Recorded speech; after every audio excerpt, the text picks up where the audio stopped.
Shalom, selamat pagi dan terkasih. Senang bisa berjumpa lagi dalam program Spiritual Life untuk bersama-sama kita merenungkan kebenaran firman Tuhan. Ayat perenungan kita pada pagi hari ini terambil dari Yakobus 3 ayat 1 sampai 12 dengan judul perikop dosa karena lidah. Saya akan bacakan ayat ini bagi Bapak Ibu Saudara semua. Saudara-saudaraku, janganlah banyak orang di antara kamu mau menjadi guru, sebab kita tahu bahwa sebagai guru kita akan dihakimi menurut ukuran yang lebih berat. Sebab kita semua bersalah dalam banyak hal. Barang siapa tidak bersalah dalam perkataannya, ia adalah orang sempurna yang dapat juga mengendalikan seluruh tubuhnya. Kita mengenakan kekang pada mulut kuda sehingga ia menuruti kehendak kita. Dengan jalan demikian kita dapat juga mengendalikan seluruh tubuhnya. Dan lihat saja kapal-kapal, walaupun amat besar dan digerakkan oleh angin keras, namun dapat dikendalikan oleh kemudi yang amat kecil menurut kehendak jurumudi. Demikian juga lidah, walaupun anggota kecil dari tubuh, namun dapat memegahkan perkara-perkara yang besar. Lihatlah, betapapun kecilnya api, ia dapat membakar hutan yang besar. Lidah pun adalah api, ia merupakan suatu dunia kejahatan dan mengambil tempat di antara anggota-anggota tubuh kita sebagai sesuatu yang dapat menodai seluruh tubuh dan menyalakan roda kehidupan kita. Sedang ia sendiri dinyalakan oleh api neraka. Semua jenis binatang liar, burung-burung, serta binatang-binatang menjalar dan binatang-binatang laut dapat dijinakan dan telah dijinakan oleh sifat manusia. Tetapi tidak seorang pun yang dapat berkuasa menjinakkan lidah. Ia adalah sesuatu yang buas, yang tak terkuasai dan penuh racun yang mematikan. Dengan lidah kita memuji Tuhan Bapa kita, dan dengan lidah kita mengutuk manusia yang diciptakan menurut rupa Allah. Dari mulut yang satu keluar berkat dan kutuk. Hal ini saudara-saudaraku tidak boleh demikian terjadi. Adakah sumber memancarkan air tawar dan air pahit dari mata air yang sama? Saudara-saudaraku, adakah pohon ara yang dapat menghasilkan buah zaitun? Dan adakah pohon anggur yang dapat menghasilkan buah ara? Demikian juga mata air asin tidak dapat mengeluarkan air tawar.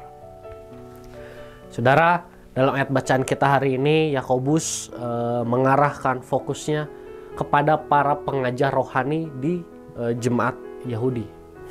Keadaan saat itu, seorang pengajar itu memiliki peran yang sangat penting dalam kehidupan gereja selain rasul dan nabi pada saat itu. Seorang pengajar gereja memiliki tugas penting dalam menyampaikan ajaran kekristenan. Karena pada saat itu tidak banyak yang bisa membaca, sehingga posisi sebagai pengajar merupakan kedudukan yang sangat terpandang pada saat itu. Oleh karena itu, membuat banyak orang pada saat itu berusaha untuk menjadi seorang pengajar. Dan dalam perikop hari ini, Yakobus menekankan konsekuensi yang akan dihadapi seorang pengajar melalui perkataannya. Saudara, cara kita menggunakan perkataan terkadang kita kurang bijaksana. Bahkan Yakobus menggambarkan perkataan atau lidah dengan kapal besar dan api kecil. Sesuatu bagian dalam tubuh yang kecil namun dapat berpengaruh besar dalam kehidupan. Bahkan dalam ayat perikop hari ini, Yakobus memunculkan sebuah pertentangan. Bagaimana mungkin melalui perkataan atau melalui lidah kita memuji Tuhan sambil menghina orang yang Tuhan ciptakan. Yakobus melalui bagian ini mengingatkan untuk menggunakan perkataan atau menggunakan lidah untuk memuji Tuhan dan menghargai orang lain. Saudara, melalui renungan hari ini kita diingatkan untuk menggunakan perkataan atau lidah kita dengan bijaksana. Perkataan yang keluar dari mulut kita merupakan perkataan yang benar. Sehingga kita dapat memuji Tuhan dan menghargai orang lain melalui setiap perkataan kita. Marilah menggunakan perkataan kita untuk memuji Tuhan dan menghargai orang lain. Saudara, marilah kita mengambil sejenak untuk merenungkan firman yang baru saja kita dengar. Saudara, sebagai orang percaya, sudahkah kita mengeluarkan perkataan yang benar dalam kehidupan sehari-hari kita? Jika ada di antara kita yang mungkin belum menggunakan perkataan yang benar dalam kehidupan ini, di dalam sepanjang kehidupan kita sehari-hari, maka marilah kita berdoa kepada Allah agar memberikan kemampuan kepada kita untuk setiap kita dapat menggunakan perkataan yang baik, perkataan yang benar. Dan juga kita minta Roh Kudus untuk terus membimbing kita agar setiap harinya kita selalu mengeluarkan perkataan yang benar.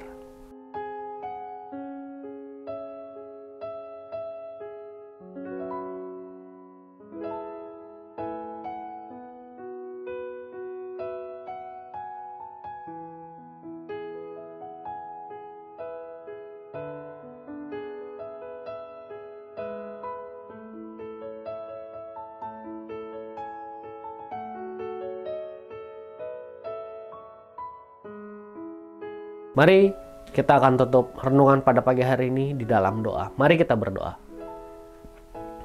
Tuhan, terima kasih buat kebenaran firman Tuhan yang dapat kembali kami renungkan pada pagi hari ini. Oleh firman Tuhan hari ini kami diingatkan untuk setiap kami dapat mengeluarkan perkataan yang baik, perkataan yang benar melalui setiap kehidupan kami sehari-hari Tuhan.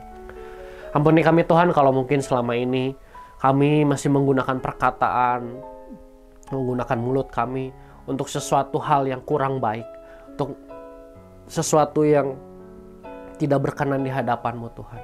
Mungkin kami masih membicarakan orang lain, mungkin kami masih menghina orang lain, mungkin kami masih melakukan semua hal-hal yang kurang baik melalui perkataan, melalui mulut kami Tuhan.